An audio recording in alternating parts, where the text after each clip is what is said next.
Madam ଟିକେ ଶୁଣିବେ ସେ ମ୍ୟାଡ଼ାମ କଥା ପଦଟିଏ ପଚାରିଥାନ୍ତି।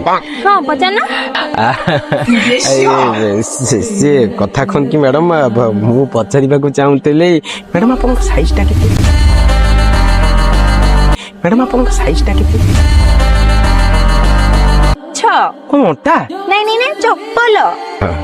ମ୍ୟାଡ଼ାମ ଆପଣଙ୍କ କାନ କଣା ଟିକେ ବୋଧେ ଛୋଟ, ଟିକେ ଘଣା ତେଲ ପକାନ୍ତୁ ଭଲ ଶୁଭିବ। କାହିଁକି ନା ମୁଁ ଆପଣଙ୍କୁ କଦଳୀ କହିଲା ଖୁଣୁ ଆପଣଙ୍କୁ ଲଙ୍ଗଳ ଶୁଭୁଛି। ମତେ ଯାହା ଲାଗୁଛି ତମ କାଣ୍ଡ ଜ୍ଞାନ ଟିକେ ପାଣି ମିଶା ରହୁଛି, ସେଥିରୁ ଟିକେ ପାଣି ମାର। ଖରାପ ଲାଗୁନି ଗୋଟେ ଝିଅଟାକୁ ଏଠି ରାସ୍ତା ମଝିରେ ଅଟକେଇକି ତା ସାଇଜ ପଚାରୁଛ? ଖରାପ କାହିଁ ଲାଗିବ? ଖରାପ କାହିଁ ଲାଗିବ? ଖରାପ କଣ ପାଇଁ ଖରାପ କଣ ପାଇଁ ଲାଗିବ? ଆରେ ମୁଁ ତ ଖାଲି ଯାହା ପଦ ଦି ପଦ କଥା ପଚାରିଲି, ମୁଁ କଣ କାହା ଘରେ ବସିବି ମତେ ଖରାପ ଲାଗିବ? ବସିଲନି ବସିଥାନ୍ତ।